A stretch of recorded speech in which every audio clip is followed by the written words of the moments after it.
Tagore school बावड़ी की online class में आप सभी का आज फिर से स्वागत है। सभी स्टूडेंट को गुड मॉर्निंग।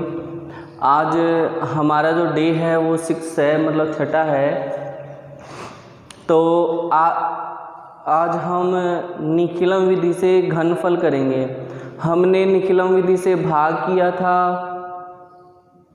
परावर्त्य विधि से भाग किया था, निखिलम विधि से वर्ग किया था और आज हम करेंगे निखिलम विधि से घनफल। पहले तो ये समझते हैं कि घनफल होता क्या है। तो घनफल क्या होता है बेटा कि किसी संख्या को 3 बार गुणा करना। यानी जैसे मैं आपसे पूछूं कि 10 का घनफल बताओ, तो 10 का घनफल का मतलब हो गया 10 का क्यूब। और उसको कैसे किया जाता है 10 गुणा 10 गुणा 10, और इनको गुणा करेंगे तो कितना आ जाएगा हमारा 1000 आ जाएगा। ऐसे ही हमें संख्याओं को करना है, लेकिन ये तो अलग विधि है और हमें निखिलम विधि से करना है। तो सबसे पहले आपको संख्या दी हुई आएगी, तो सूत्र मैं लिख देता हूँ। देखो वर्ग ज्ञात किया था, तो वर्ग में कितनी बार गुणा होती है संख्या 2 बार गुणा होती है। तो कितने खंड बनाए थे हमने 2 खंड बनाए थे। और घनफल में संख्या कितनी बार गुणा होती है 3 बार गुणा होती है। तो कितने खंड बनाने हैं बेटा 3 खंड बनाने हैं। कितने खंड बनाने हैं 3 खंड बनाने हैं। सूत्र को याद रखने का तरीका देखना बेटा कैसे याद रखना है। सबसे पहले 3 खंड बनाएंगे। ये हमारा पहला खंड हुआ, ये दूसरा खंड हुआ और ये तीसरा खंड हुआ। तीनों ही खंडों में आप क्या लिख दो बेटा विचलन लिख दो। क्या लिख दो विचलन लिख दो। तो यहाँ भी क्या आ गया विचलन आ गया। इसमें भी क्या लिखना है आपको विचलन लिखना है। तो ये भी यहाँ भी क्या आ गया विचलन हो गया। और इस वाले में भी क्या आएगा विचलन आएगा। तो तीनों खंडों में आपने क्या लिख दिया बेटा विचलन लिख दिया। ये याद करने का तरीका बता रहा हूँ किस प्रकार से हमें घनफल ज्ञात करने का सूत्र है जो आसानी से याद हो जाए। देखना बेटा इसके घात कितनी लगानी है 1, तो 1 घात लगाओ या मत लगाओ एक ही बात है। इसके कितनी लगानी है 2 घात लगानी है। और इसके कितनी लगानी है 3 घात लगानी है। लगा दी बेटा।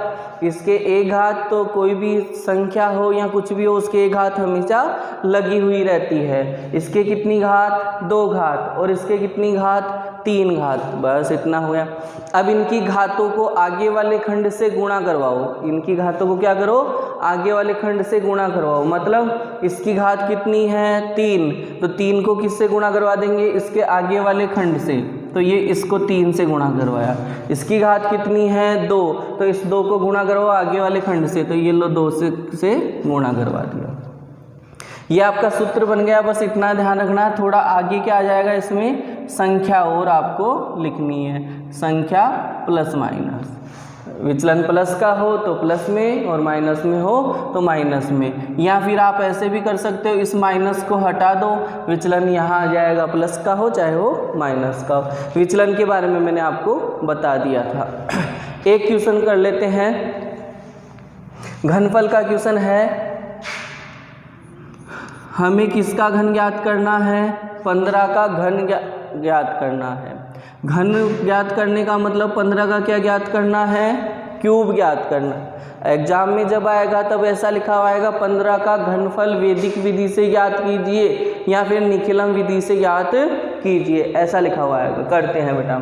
सबसे पहले तो हमें इस 15 का आधार मानना पड़ेगा।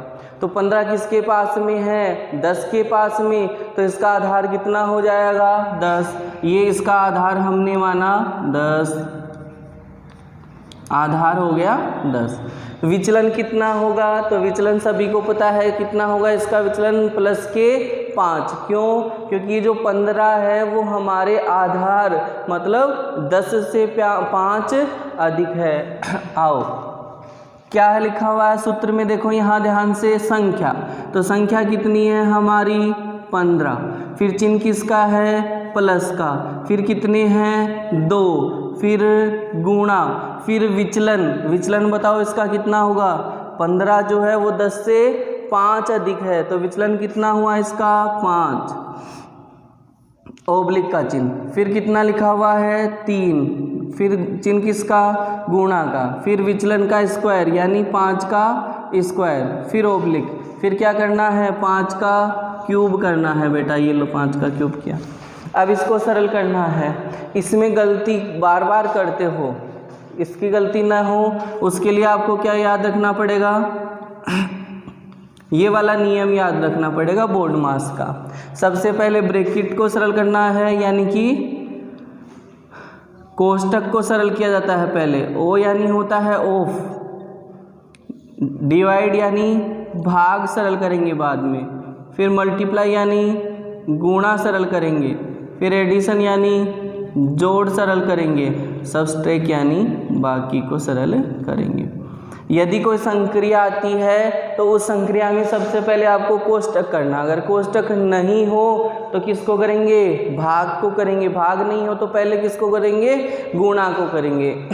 तो यहाँ देखो बेटा कोष्टक है क्या, नहीं है, फिर भाग भी नहीं है सर, फिर गुणा तो है ना, तो सबसे पहले गुणा करना है, गुणा कौन हो रहे हैं, ये दोनों गुणा हो रहे हैं, तो इन दोनों को गुणा करना है, बाकी ऐसा का ऐसा ही रहेगा। तो क्या लिख दूं मैं, 15 चिन्ह किसका, प्लस का, 2 को 5 से गुणा किया कितना हो गया 10, ओब्लिक 3 ऐसा का ऐसा इंटू 5 का स्क्वायर, सभी को पता है 5 का स्क्वायर कितना होता है 25, और 5 का क्यूब कितना होता है, 5 का क्यूब होता है 125। सरल करो, 15 + 10 और 15 + 10 कितना हुआ 25, ओब्लिक 25 को 3 से गुणा करो तो 25 तिया 75, और ये कितने हैं यहाँ पे 125। अब हमारे आधार में कितने जीरो हैं, 1, तो पीछे वाले दोनों खंडों में कितने अंक रहने चाहिए, 1 ही अंक रहना चाहिए। जैसे अगर 100 होते तो कितने अंक रहने चाहिए थे, 2 अंक रहने चाहिए थे, लेकिन यहाँ कितने अंक आ रहे हैं, यहाँ आधार में 0 कितना आ रहा है 1, तो इनमें भी कितना अंक रहेगा 1, तो रखो बेटा 125 है ना, इसका 1 अंक रख लो इकाई वाला, तो कितना रह गया 5, और ये 12 कहाँ चले जाएंगे, हासिल में चले जाएंगे, कहाँ चले जाएंगे, हासिल में। 75 में 12 जोड़ो बेटा, 75 में 12 जोड़ो, देखिए कितना आता है, 75 में 12 जोड़े तो कितना हुआ, देखना 75 में 12 जोड़े तो हो गए कितने 87, इस 87 का 1 ही अंक लिखना है, तो कितना लिखोगे, 1 ही अंक कितना हो जाएगा इसका 7 हो जाएगा, और ये 8 किधर चला जाएगा, उधर हासिल में, और इधर 8 जोड़े तो कितने हो जाएंगे 33।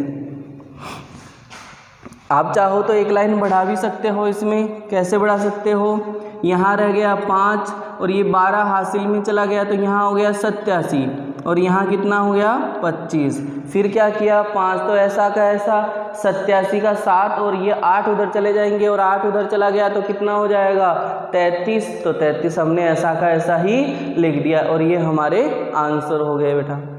एक बार देख लो इसको।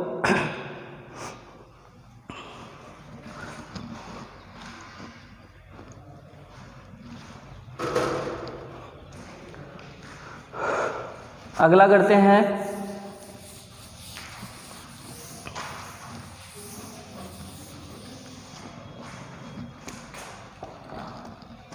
इसका अगला हमें दे रखा है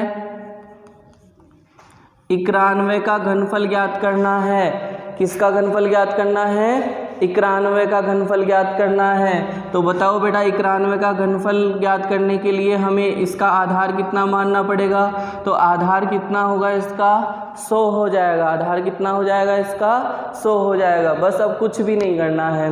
अब 91 है वो हमारे आधार यानी 100 से क्या है बेटा कम है, क्या है कम है, तो विचलन कितना हो जाएगा -9 हो जाएगा, कितना विचलन हो जाएगा -9। आप चाहो तो यहाँ विचलन लिख भी सकते हो, ये लो विचलन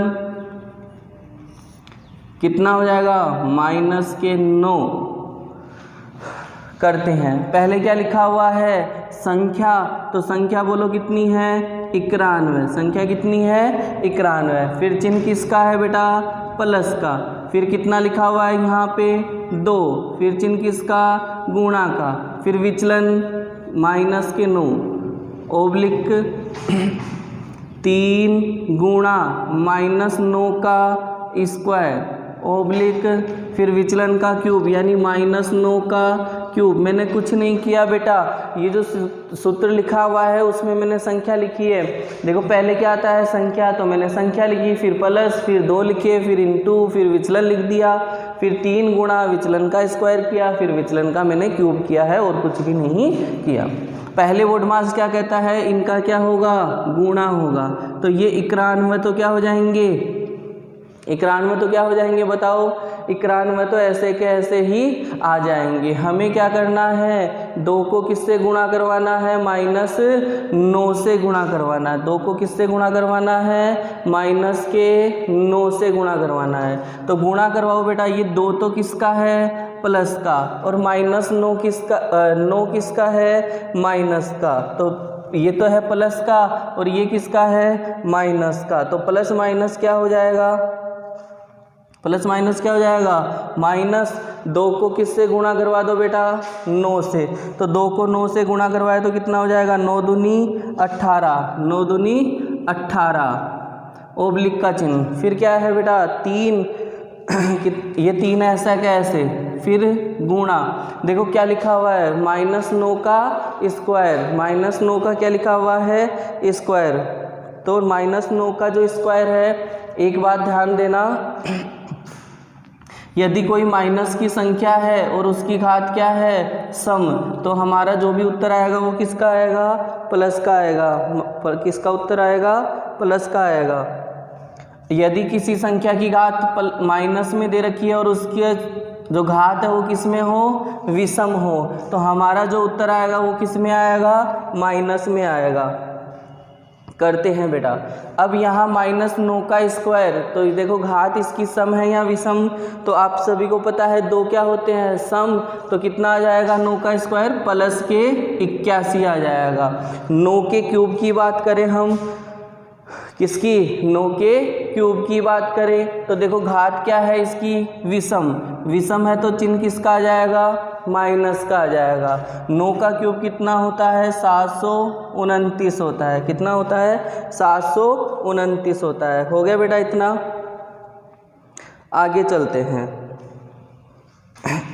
91 - 18, 91 में कितने घटाने हैं, 18 घटाने हैं। तो 91 में से यदि 18 जाते हैं तो कितने रह जाएंगे बेटा, कितने रह जाएंगे, 73। 91 में से यदि 18 घटा देते हैं तो कितने रह जाएंगे हमारे पास में, 73। अब क्या करना है, 81 को 3 से गुणा करवाओ, तो 8 या 24 और यहाँ आ जाएगा 3 और फिर माइनस के 729। ये बात अलग आ गई बेटा। क्या बात अलग आ गई कि यहाँ ये किस में आ गया, माइनस में। तो माइनस में कभी भी नहीं आना चाहिए। तो जब माइनस में आता है तो क्या करना है, हमें पास वाले से उधार लेना है। और इसका उधार कितना आता है वो देखना। उधार कितना आता है, जितना आधार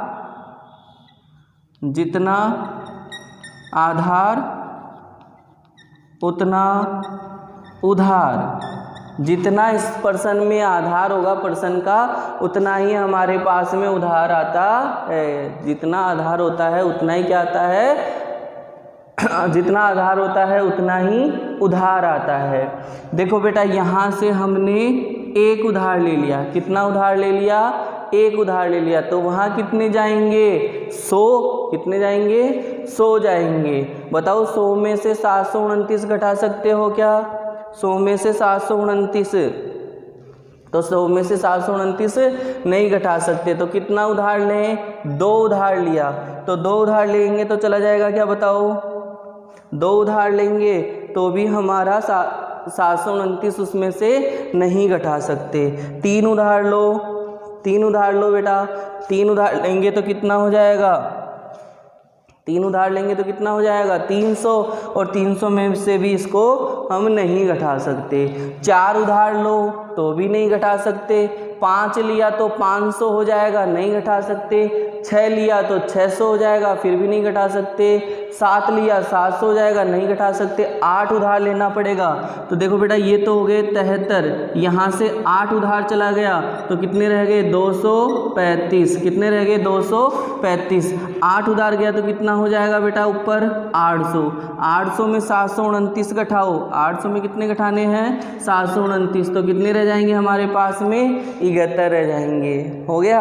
अब आगे करते हैं। प्लस बना लिया अपन ने। आधार में कितने जीरो हैं 2, तो इनमें भी 2 ही अंक रहने चाहिए। तो ये 71 तो ऐसा का ऐसा 2 ही अंक है। यहाँ 2 ही अंक रखो तो 2 अंक कितने रह जाएंगे इधर 35, और ये 2 हासिल में चला गया तो उधर कितने हो जाएंगे 75, और ये आपके आंसर। बाकी अगली क्लास में करेंगे।